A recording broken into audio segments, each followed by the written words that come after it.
Psalm 68, verse 6. And I've got it here. God sets us, because I'd asked the Lord to give me a verse which spoke about releasing a prisoner from chains. And interestingly enough, I'd gone right through to Psalm 68 without finding any reference to that. But suddenly here in verse 6, God sets the solitary in families. Yes, he brings out those who are bound with chains. So I then believed that God would not only send me home and allow me to speak in this auditorium for Easter, but I would actually be released on my birthday. You all know my story. The miracle was, it was exactly on my birthday that I was released.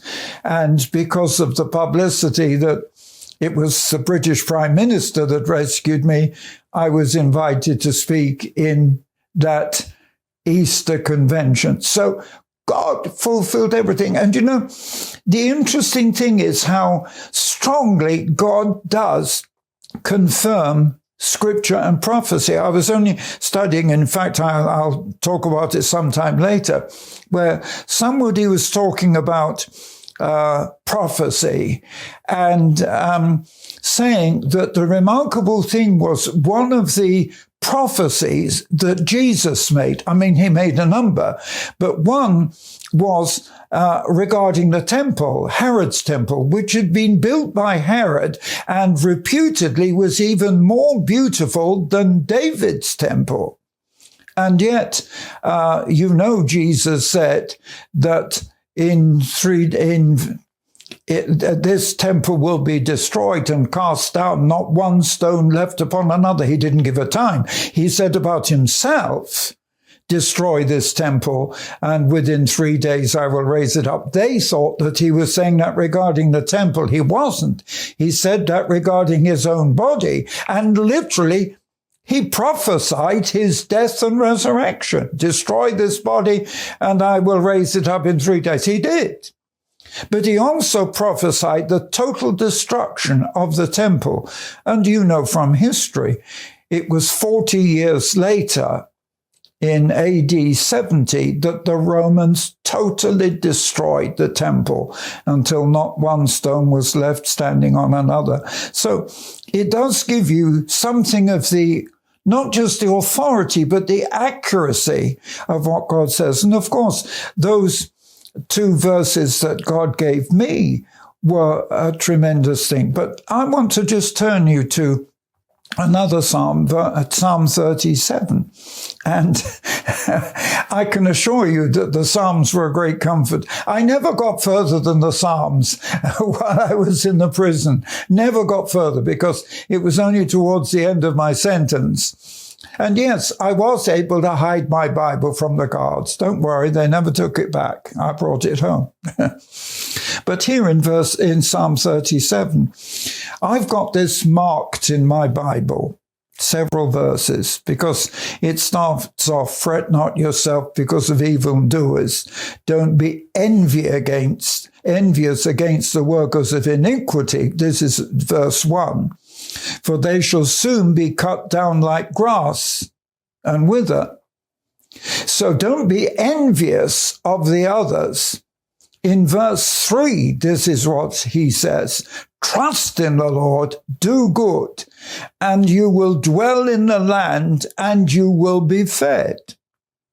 But it's particularly verse 4, and all my life I've looked at verse 4 and really been comforted by it, because here he says, this is David speaking, and he says, delight yourself also in the Lord, and he will give you the desires of your heart. And you know, that's a tremendous comfort, because we need to take delight in the Lord. It's not just being a Christian. It's not just going to church, but it's the relationship that we have with the Lord. In verse 3, it's trust in the Lord. Here in verse 4, delight yourself in the Lord.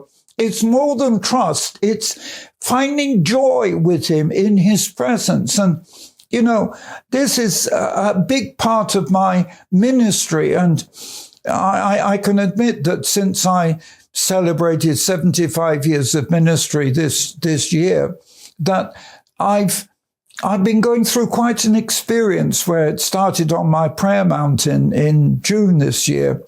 And I'm really trying to recapture something of my youthful love for the Lord and my fervor, my fire that I had.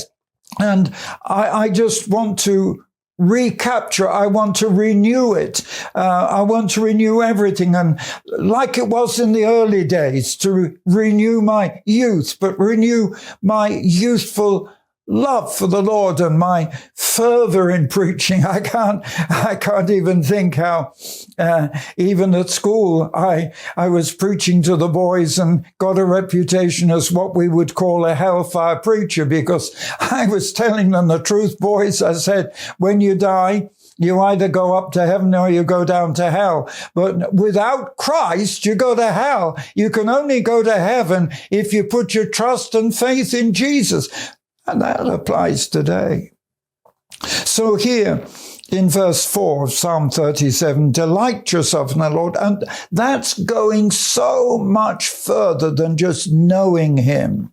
You know, a lot of people will know me, but I can't say that I've got a strong relationship with them. I mean, people come up to me and speak to me. I don't know who they are. But with the Lord, it's different. It's a relationship with him. And then in verse 5, and these 3 verses, particularly 4 and 5, have been a tremendous blessing to me all my life. And I want them to be a blessing to you, because in verse 5, David says, commit your way to the Lord, trust in him, and he will fulfill it. He will bring it to pass. He'll make it happen. So all my life, that's what I've done. I've committed my way to the Lord. Everything I do every day, even now, when I go to bed at night, I commit my night to the Lord. And when I wake up in the morning, I commit my new day to the Lord and ask him to assist me, help me, make provisions, solve some of my problems in the day. So here, David is very strong, and he's saying, if you will commit your way and your day to the Lord, and if you trust him, he will make it happen. That's the exciting thing. Of course, it goes on. In this, rest in the Lord, be patient, and so on.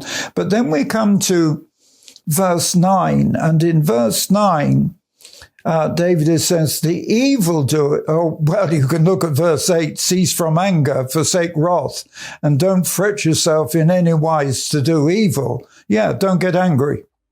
But verse 9, the evildoers will be cut off, but those that wait on the Lord, it says elsewhere, will renew their strength. But here it says not only that those that wait on the Lord will renew their strength, but they will inherit the earth. So don't be jealous about anybody else. You're going to inherit the whole earth when Jesus comes back. Yes, it says in verse 11, the meek shall inherit the earth and shall delight themselves in the abundance of peace.